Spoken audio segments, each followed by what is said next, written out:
Everything's going now.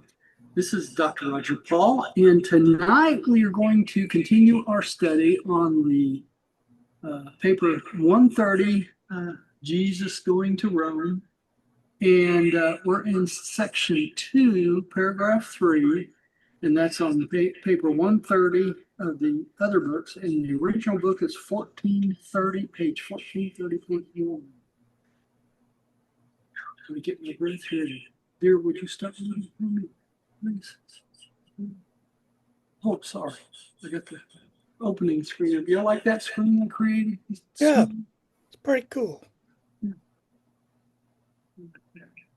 Pretty good. Half AI, half me. Where did you close it? There is quite a bit of echoing, Roger.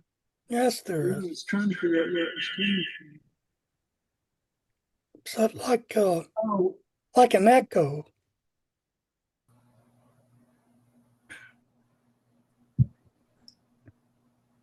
can they hear you? Can you hear me now? Yes. Okay, good. All right. Much better. Thank you. All right.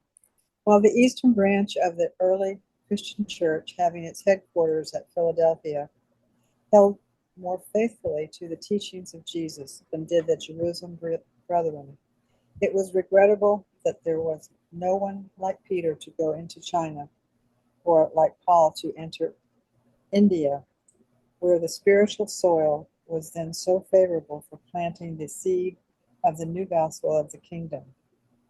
These very teachings of Jesus, as they were held by the Philadelphians, would have made just such an immediate and effective appeal to the minds of the spiritually hungry, ascetic people as did the preaching of Peter and Paul in the West.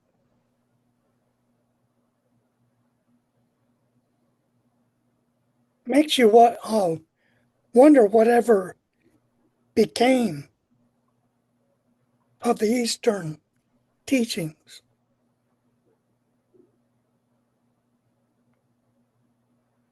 Roger, you're muted. There we go. We found out from previous studies that Philadelphia was a lot more along the line of Jesus's teachings, right? And it stayed that way probably until the Catholic Church came in at about 300 and whenever it was, 90 something, 60, 70 or 90 something, when they developed the New Testament. But since obviously there wasn't anyone in the Philadelphia church that was strong enough to keep teaching and go into India, Paul's gospel ended up winning out over everybody else's, even Peter's. So, but it would have been interesting if the gospel, according to what they taught at Philadelphia, had stayed. We would be more along the line of what Jesus really taught us to believe, right? The fatherhood of God and the brotherhood of man. So it's interesting how one person like Paul can come along and change the direction of the church. You know what I mean? So it's real interesting. And there was not really anyone to teach the Asiatic peoples like Paul did in the West. So it would have been very beneficial because all the Indian people would have had a gospel taught to them, right? All right. Let's see here. I want to go to Jane next. Jane, can you read that read okay? No, oh no, I cannot read it. All right, let me go back up here. Let me change color on it. Let me see if I can change the color on it real quick. Give me 1 second.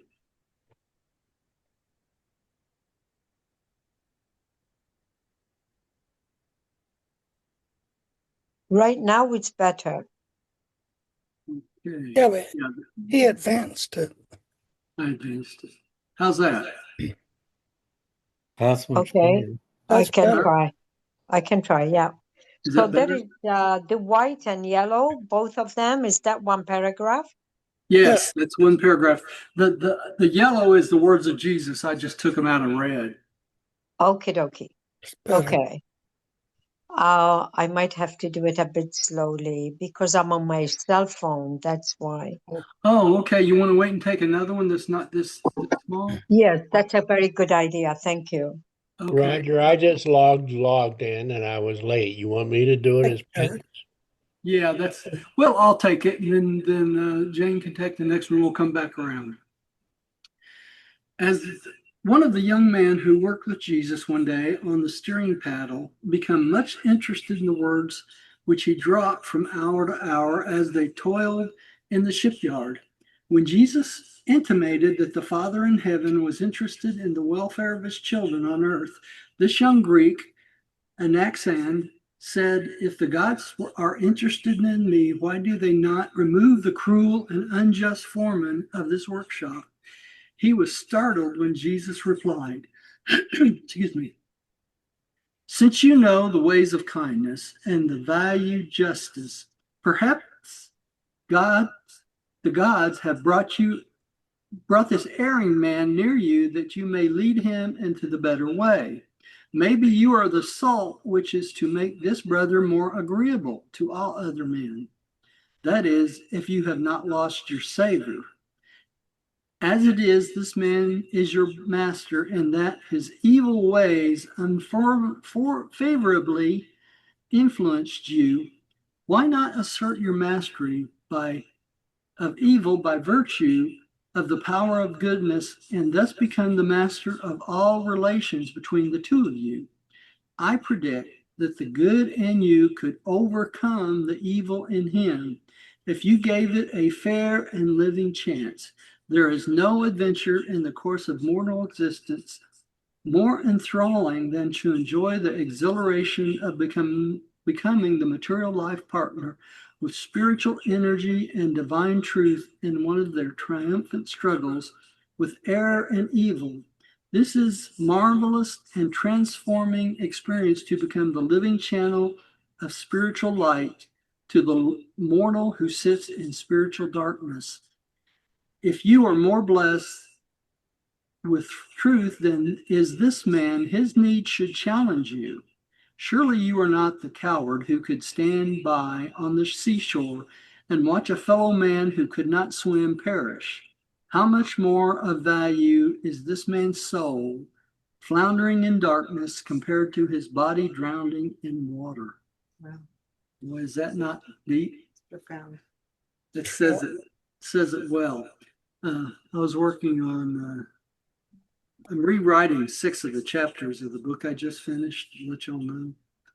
I was not happy with 4 and 5, so I rewrote both of those today. And I don't remember if it was in 4 or 5, but chapter 4, chapter 5 goes over the difference between evil and sin. And this is a perfect example of what they're talking about here. The fact that evil is not equal to good. There's not any comparison at all. Evil is there in our life for us to learn lessons and advance spiritually along the way. It's our experiential partner. When we run into evil, it gives us the opportunity to choose good and truth. So this is what Jesus was talking about here, right? If this man would allow the truth to come through him in his spiritual enlightenment, then this evil man would cave in and have nothing to say about it. So kind of interesting. Okay. Who would be next now? Jane, would you like to try this one? Yeah, I think I can. Okay. Anaxand was mightily moved by Jesus' words. Presently, he told his superior what Jesus had said, and that night they both sought Jesus' advice as to the welfare of their souls.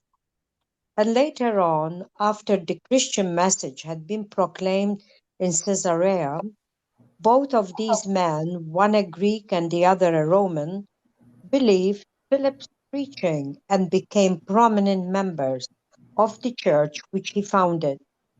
Later, this young Greek was appointed the steward of a Roman centurion, Cornelius, who became a believer through Peter's ministry. Alexander continued to minister light to those who sat in darkness until the days of Paul's imprisonment at Caesarea, when he perished by accident in the great slaughter of 20,000 Jews while he ministered to the suffering and dying. It's amazing. They slaughtered 20,000 Jews at Caesarea, and it's not even mentioned anywhere, even in the Bible, as far as I know.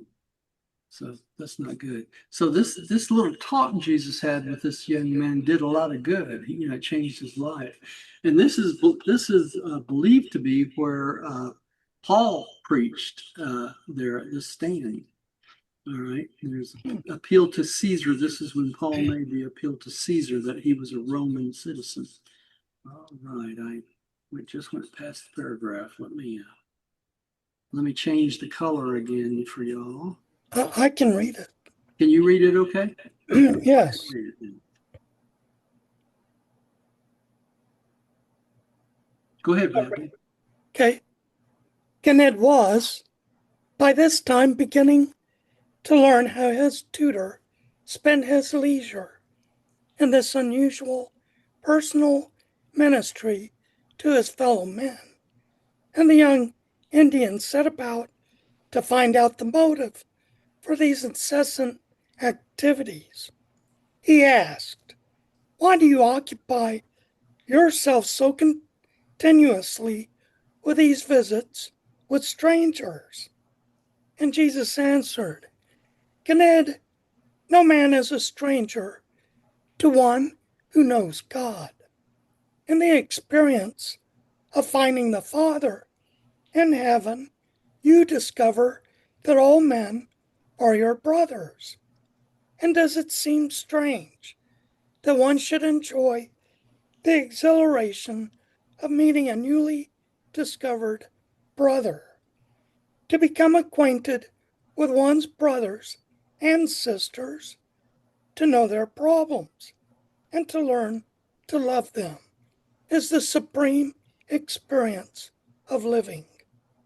And this ties right back into the fatherhood of God and the brotherhood of man, doesn't it? That's right.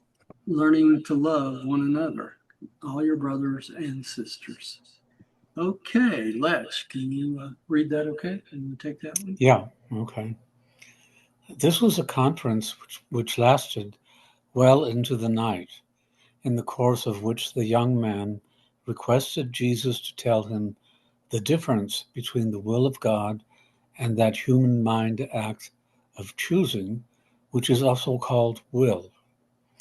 In substance, Jesus said, "The will of God is the way of God, partnership with the choice of God in the face of any potential alternative. To do the will of God, therefore, is the progressive experience of becoming more and more like God, and God is the source and destiny of all that is good and beautiful and true. The will of man is the way of man, the sum and substance of that which the mortal chooses to be and do. Will is the deliberate choice of a self-conscious being which leads to decision conduct based on intelligent reflection." Okay, and here's a great key for us in this one paragraph, and that is this. We always wonder how we know to do the will of God. I mean, it's a big question all the time. And it tells us right here, all right? It's based on intelligent reflection as to what is moral choices or mortal choices in this case. So if you choose only that is good in your life, and only those things that are morally what you are 100% right to be truth, then you will always be doing what? The will of God. Does that make sense? So it's the choosing. It's using your will to choose the divine will. Right?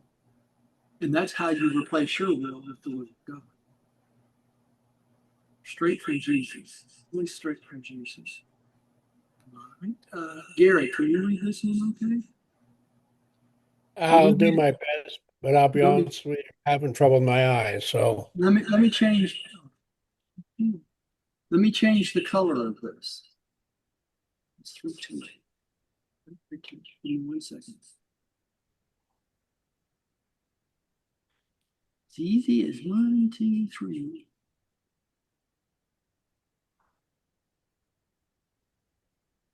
Here we go. Is that a little better? I think so. I like yellow anyway. I like Okay. it better too.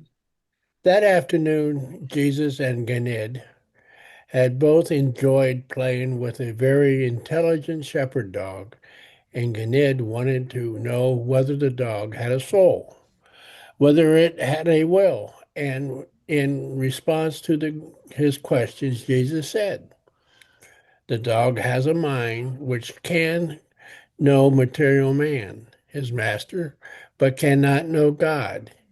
He is who is spirit, therefore the dog does not possess a spirit nature and cannot enjoy the spiritual experience. Dogs may have a will derived from nature and augmented by training, but such a power of mind is not a spiritual force, neither is it comparable to the human will, inasmuch as it is not reflective. It is not the result of discriminating higher and moral meaning or choosing spiritual and eternal values. It is the possession of such powers of spiritual discrimination and truth choosing that makes mortal man a moral being, a creature endowed with the attributes of spiritual responsibility and the potential of eternal survival. Jesus went on to explain that it is the absence of such mental powers in the animal which makes it forever impossible for the animal world to develop a language in time or to experience anything equivalent to personality, survival, in eternity. As a result of this day's instruction, Ganid never again entertained belief in the Migration. thank you, of the soul of man into the bodies of animals. Okay, speaking of this, I was sitting there with my wife last night watching some YouTube videos, and there's this big surge on YouTube about reincarnation again for some reason. I don't know why. But we know that reincarnation does not happen, right? And what he's talking about here is the Indians back then believed that human beings would reincarnate many times into animals. And that's why they wouldn't kill certain animals too. Okay. It was in their philosophy. But what I want to bring out here too is I worked on a paper yesterday. It was talking about the ideas of what animals do feel. Okay, animals feel love just like we do. They feel attachment to their children just like we do. You know, all the things that we feel, they feel also. They love for one another in the sense that they'll, you know, become friends and stay together forever. You know, especially cats and dogs and things like that. But they do not have a survival soul, and that's important. What they're talking about is a soul that can merge with the thought adjuster and go out through eternity. That is, he's not saying here that the animals all die off and nothing happens to them, is he? He's just saying they are not like human beings. They don't survive forever.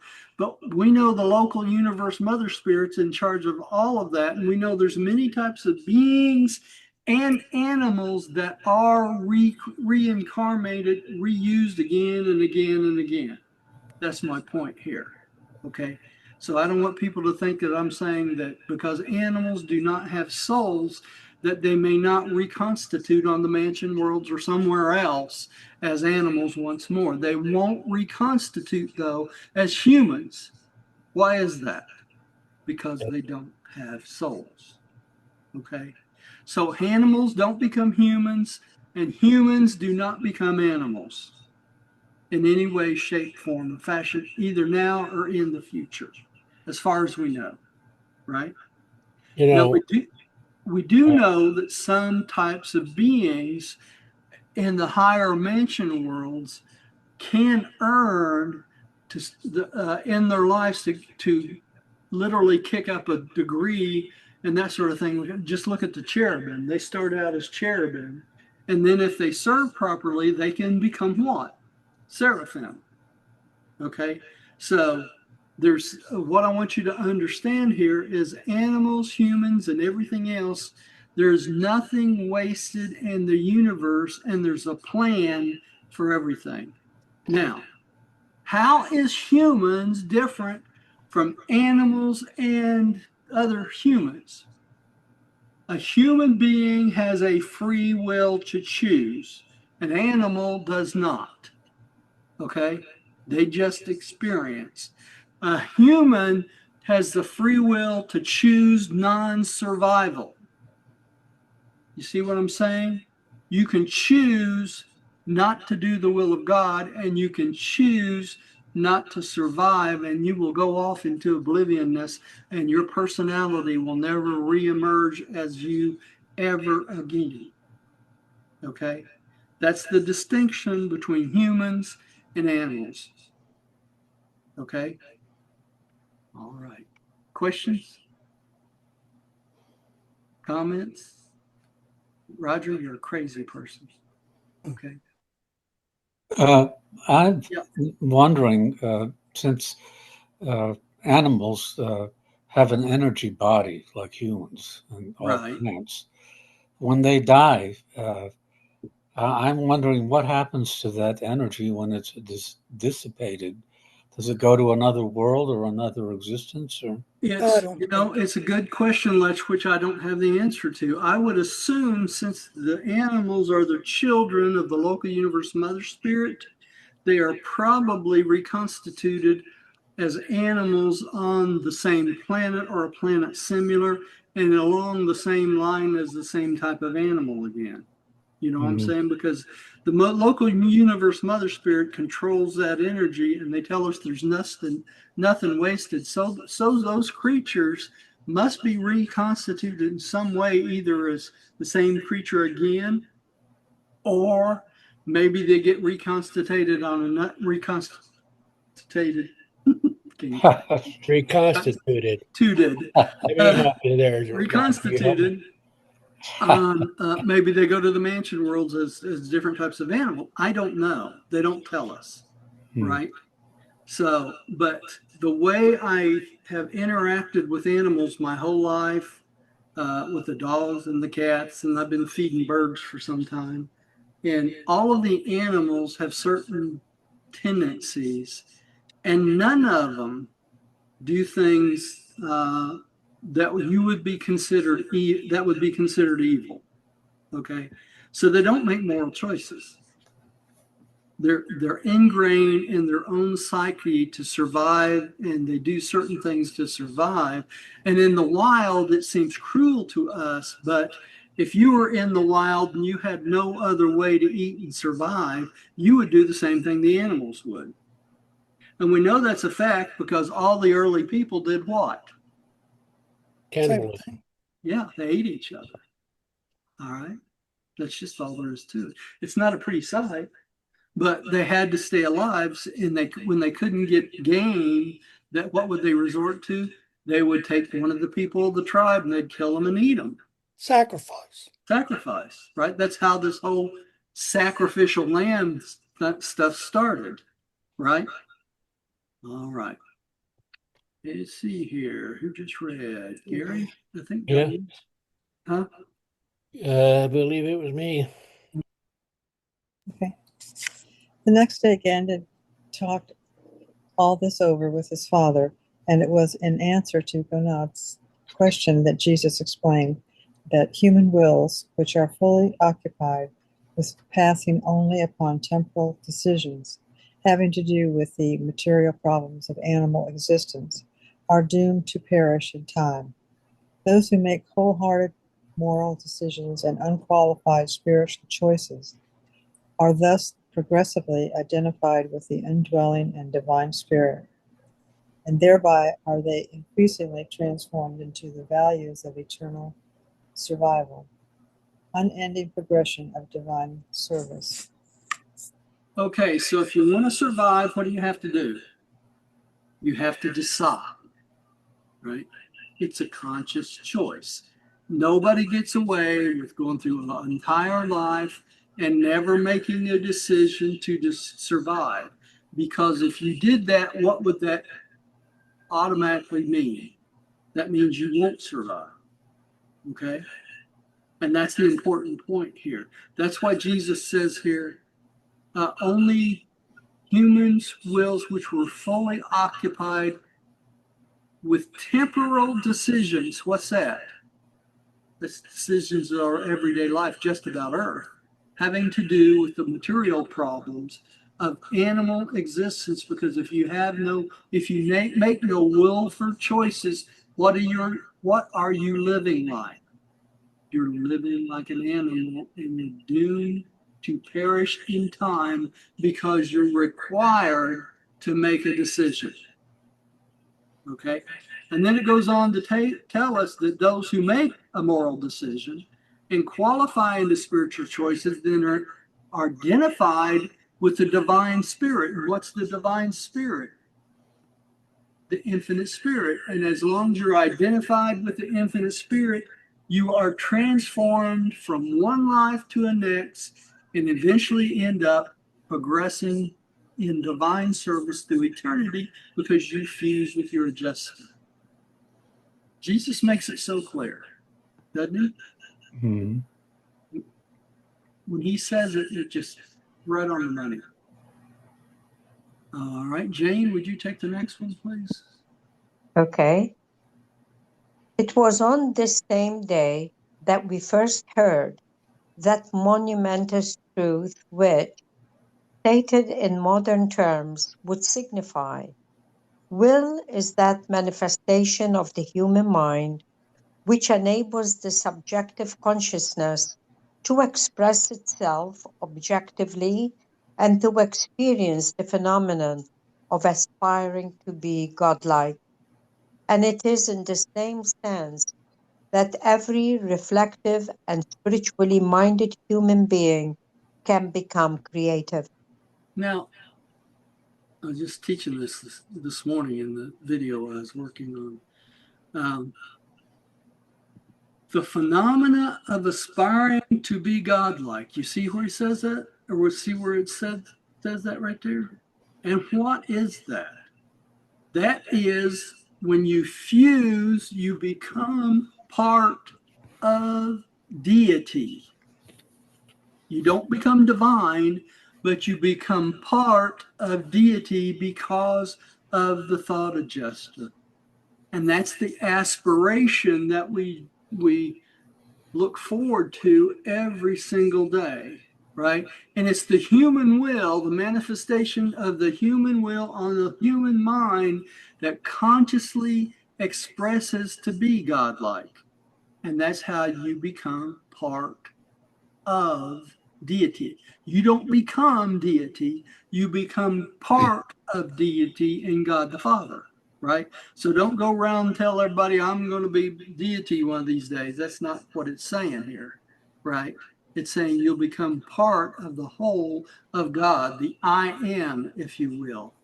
That's what they're talking about here. Okay. At Alexandria. Rodney, you got off this easy. I'll tell you what. Should have been Gary's. That's right. So 3 at Alexandria. It had been an eventful visit at Caesarea, and when the boat was ready, Jesus and his 2 friends departed at noon one day for Alexandria in Egypt. So Jesus helped fix the oars and not the oars, but the controlling arm of the boat, The steering paddle. the steering paddle. And so they were ready to go noon the next day. All right, here we go again. Letch, would you take the next one, please? Okay. The three enjoyed a most pleasant passage to Alexandria. Ganid was delighted with the voyage and kept Jesus busy answering questions. As they approached the city's harbor, the young man was thrilled by the great lighthouse of Paros, located on the island of Alexander, on the island which Alexander had joined by a mole to the mainland, thus creating two magnificent harbors and thereby making Alexandria the maritime commercial crossroads of Africa, Asia, and Europe. This great lighthouse was one of the seven wonders of the world and was the forerunner of all subsequent lighthouses.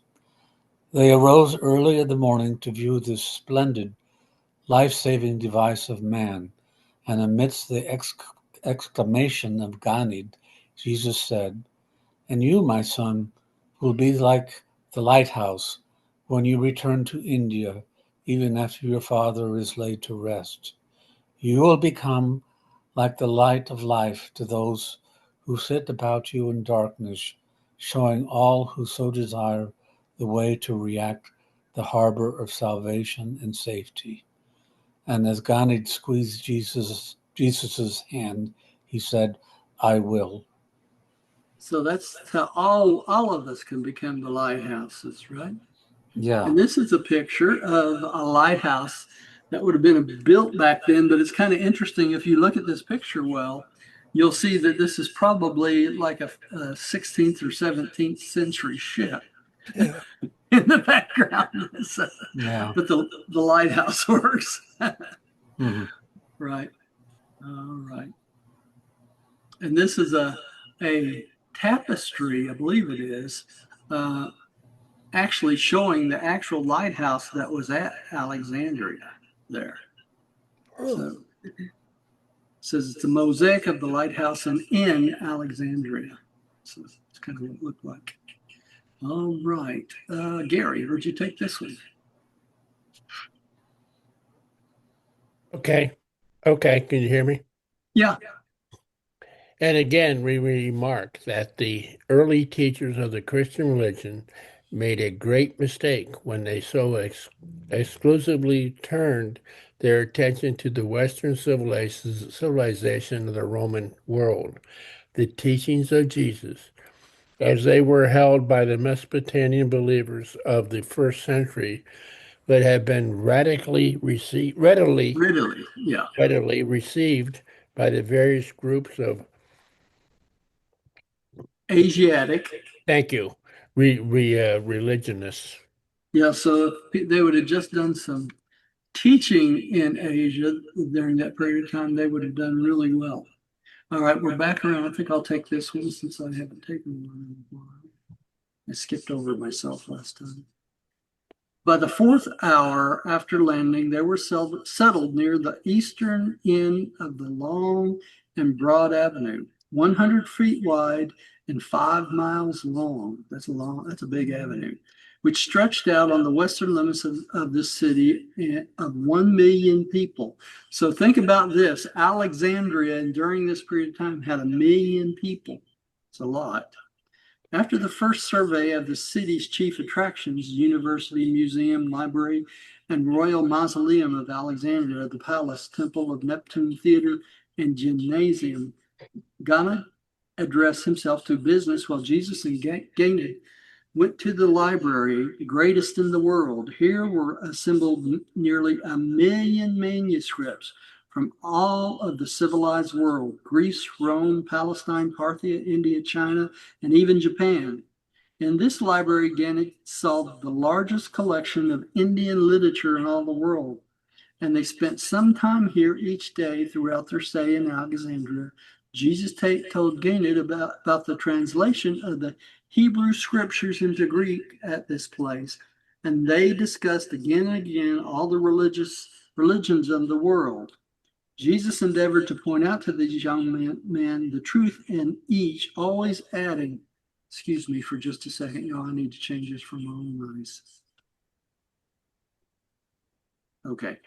But Yahweh is the God developed from the revelations of Melchizedek and the covenant of Abraham. The Jews were the offspring of Abraham and subsequently occupied the very land wherein Melchizedek had lived and taught, and from which he sent teachers to all the world. And their religion eventually portrayed a clearer recognition of the Lord God of Israel as the universal Father in heaven than any other world religion. So he enlightened them about Melchizedek's teaching. And this is a picture. Oh, sorry, y'all. This is supposed to be a picture of the Library of Alexandria during that period of time. All right, dear, would you take the next one? Can I ask you a question? Yes. Where was Melchizedek and Abraham? Where was their? Location-wise, Yeah. that's where Jerusalem is. When they were there, it was called Salem. Okay. And Melchizedek teaching everyone about Jerusalem. Jerusalem is our system capital. They renamed Salem to Jerusalem. Okay. So that's how Jerusalem got its name.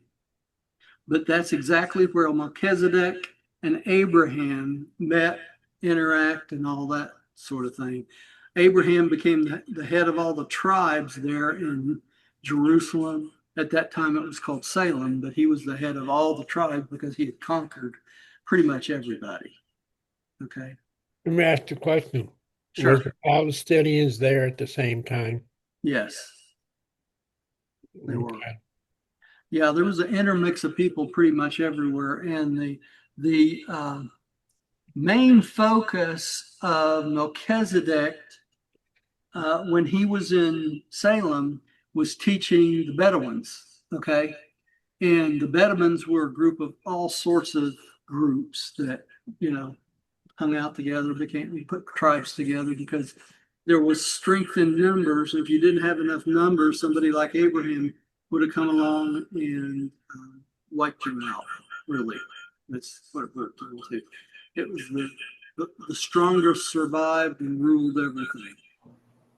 Right? Okay. This is it. You're up.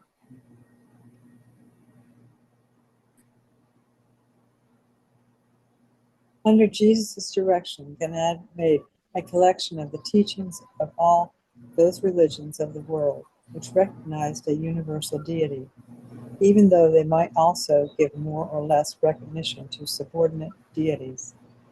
After much discussion, Jesus and Ganad decided that the Romans had no real God in their religion, that their religion was hardly more than emperor worship. The Greeks, they concluded, had a philosophy but hardly a religion with a personal God. The mystery cults they discarded because of the confusion of their multiplicity and because their varied concepts of deity seemed to be derived from other and older religions. So basically, what they came up with is very few of the religions had a real God. They were all composites from other religions, multiple godheads, and things like that. And we have to be careful in teaching the Urantia book because of the structure of the deity situation in the Urantia book, having 7 absolutes. We have to be careful for people to understand that when we teach that we believe in one God, the I Am, the Universal Father, that is the only one God. Everything else is within God the Father. Okay, even the Trinity and the other absolutes, they are still within one God. We don't teach monotheism of any sort, and that's what they're talking about here. Most of these religions back then were monotheistic. Speak to me. I've read so much today. Okay. Roger, yeah. you recall a couple weeks back, maybe a month or two, you mentioned that in reality, we believe in God the Father, the Son, and the Spirit. Right. The Trinity. Even though we believe in God the Father is numero uno. And yeah, I forgot the exact word you used for I God. am. It's always referred back to the I am. I am that I am. And the other two are worshipped out of Association, really. association. Okay. Yeah. Because Yeah. he created them. He created them, or But God the Father is basically we worship one God. only one God. That's right. That's correct. And the others are the Father and the Son, like in the Christians. That's always been a hard concept. How can you have three in one? Yeah, because we've been taught for hundreds of years, and literally hundreds of years, since 2,000 years ago, that Jesus was a part of a Trinity, and he never was. He never corrected anybody because they did not understand what the Trinity was. We forget how fortunate we are to have the Urantia book teach us all these concepts of advanced religion and philosophy that were just one big confusion before the book came along. Okay. And people still, when they first start reading the book, say, well, this is multiple gods. And no, it's not. It's multiple deities. There's a difference. Okay. The multiple deities are within God the Father. The multiple deities are the seven absolutes, with the exception of paradise and the unqualified absolute, which are not deity. Okay.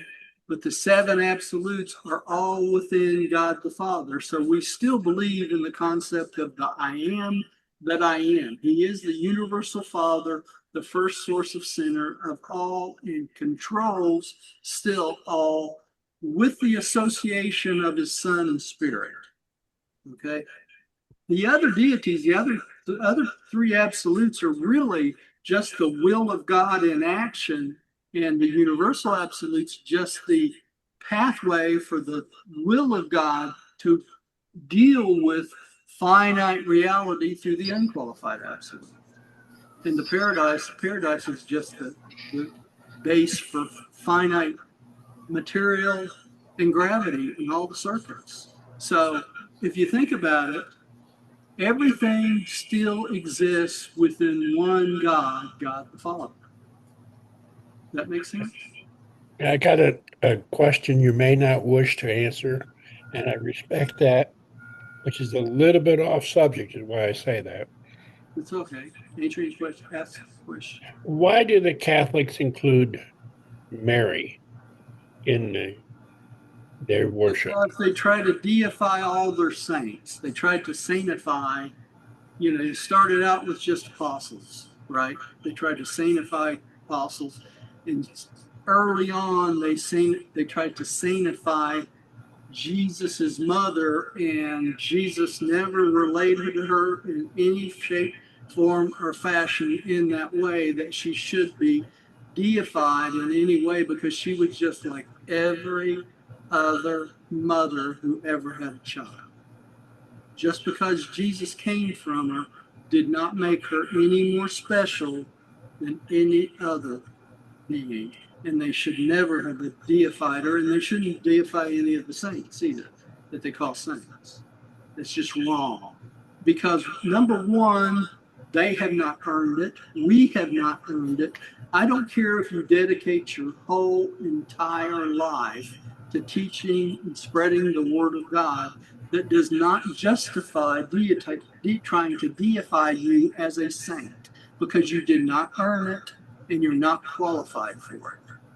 When we get to the mansion worlds, the first mansion worlds, we're going to see the folly of all the stuff that we did in this world. And that's going to be one of the things that it's a folly. They probably, when we get to the mansion worlds, they probably laugh at it and say, what in the heck were you thinking? Because the concepts and the reality of things themselves is much higher than we really can understand. That's what it boils down to. Well, the Catholic Church considers people that are saints that have achieved the level of being in heaven with God. But that's the human concept of heaven, and I don't think any pope or bishop or cardinal really knows what level of heaven that is. But it is supposed to signify a certain level of very high spiritual attainment close to God.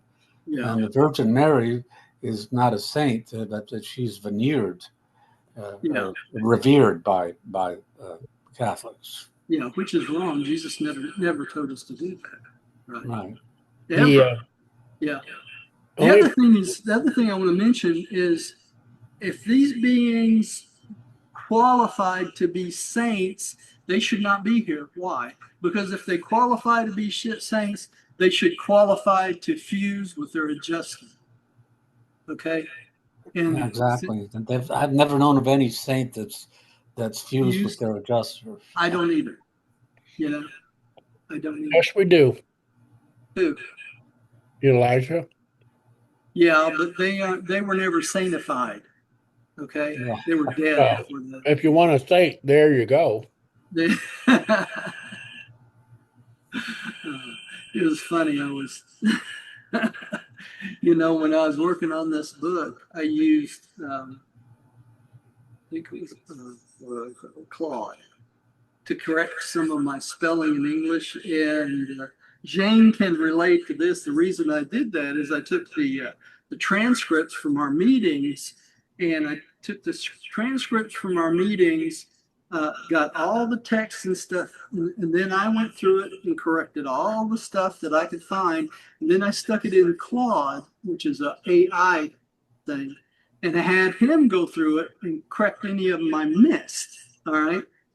Now, the funny thing about that is this, and I think it was the first or second chapter, I talk about myself in the third person so that I make sure that people understand these are my concepts. These aren't the concepts of the Urantia book. Okay. But when Claude read it back to me, it said Saint Roger Paul instead of Dr. Roger Paul. And I thought, boy, did he miss the boat on that? Okay, let's go on. I think we read this one. We're trying to figure out who's next. I think Jane's next. Yeah. Did you just read? Yeah, Jane's next.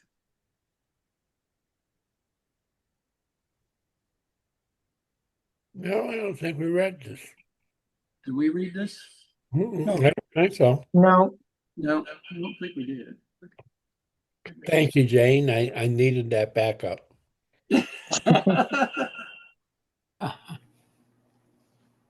Okay, shall I go ahead? Yeah, go ahead.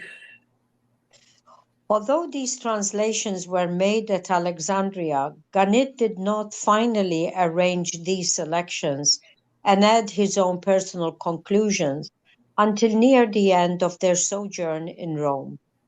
He was much surprised to discover that the best of the authors of the word sacred literature all more or less clearly recognized the existence of an eternal God and were much in agreement with regard to his character and his relationship with mortal man. So most of them had a base of God the Father, then, didn't they? A concept of God the Father. Another interesting thing about this trip to Alexandria, too, is remember the Alexandrians were the ones that gave a Greek translation of the Torah to Jesus when he was a boy. Remember that?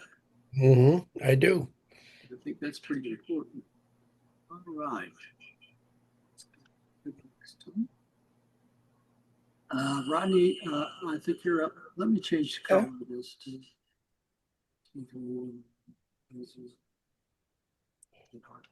Okay. Okay, Jesus and Ganit spent much time in the museum during their stay in Alexandria. This museum was not a collection of rare objects, but rather a university of fine art, science, and literature. Learned professors here gave daily lectures, and in those times, this was the intellectual center of the Occidental world. Day by day, Jesus interpreted the lectures to Ganed. One day, during the second week, the young man exclaimed, "Teacher, Joshua, you know more than these professors. You should stand up and tell them the great things you have told me. They are befogged by too much thinking. I shall speak to my Father and have him arrange it."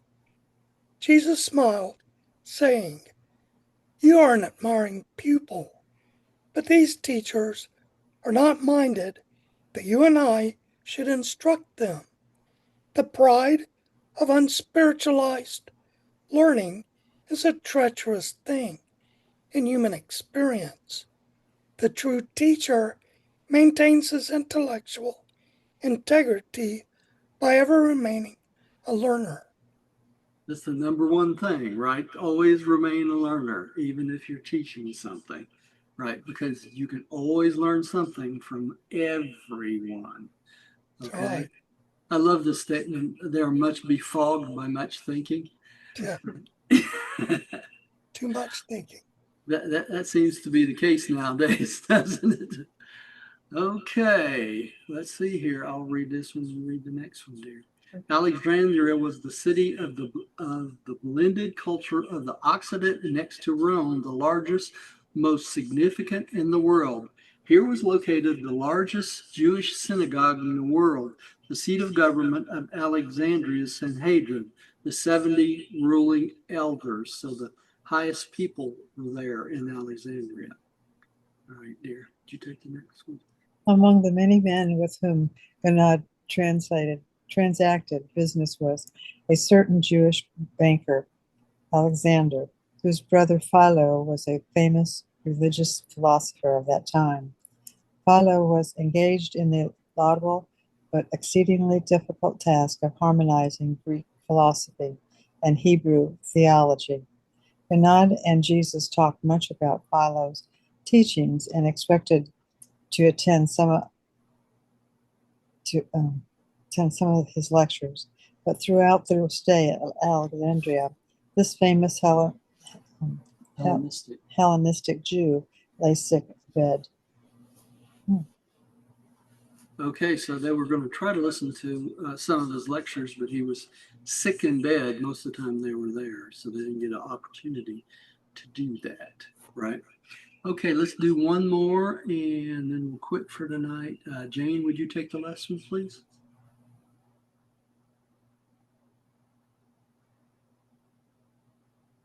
Sorry. Jesus commended to Ganid much in the Greek philosophy and the Stoic doctrines, but he impressed upon the lad the truth that these systems of belief, like the indefinite teachings of some of his own people, were religious only in the sense that they led men to find God and enjoy a living experience in knowing the eternal. Okay, so the benefit was only that you can find God and learn about God. Now, I want to make a point before we get off of Alexandria's this particular area is the fact that even back then, like today, which is an important point, the scientists were still not trying to meld science, philosophy, and religion into under one umbrella. Okay, they still kept everything separate, and that's still the way they're doing it today. We will never enjoy a total picture of reality and the universe until we meld religion, science, and philosophy all under the same thing. Okay, and that's very, very important because you can't have a good philosophy without the science. You can't have a good science without the religion and the concept of God because they're inseparable.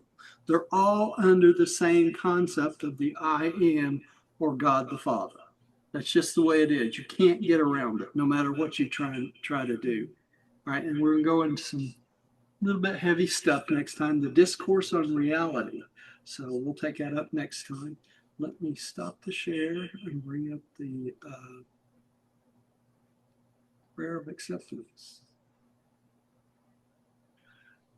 Okay, we haven't read it in a while. Lech, would you like to read it for us tonight? Okay. Yeah. I believe that God is my paradise Father, and that only by faith am I saved. No sacrifice is necessary.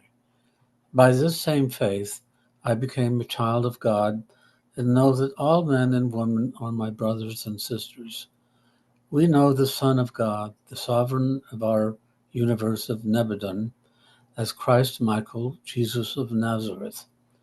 By allowing the will of God to become my will, I will someday stand in the presence of the Paradise Father.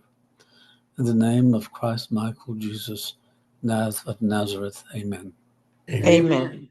Amen. Thank you all for joining us out there. Thank you, Roger. You're welcome. Thank you. Thank you. Thank you. Bye, guys. See everybody on Tuesday. Well, Sunday, if you're going to come to the Sunday, but one of the two. Good night, everybody. Good We night. love night. you. Right. Love you guys. We love you too. Love you. Good night.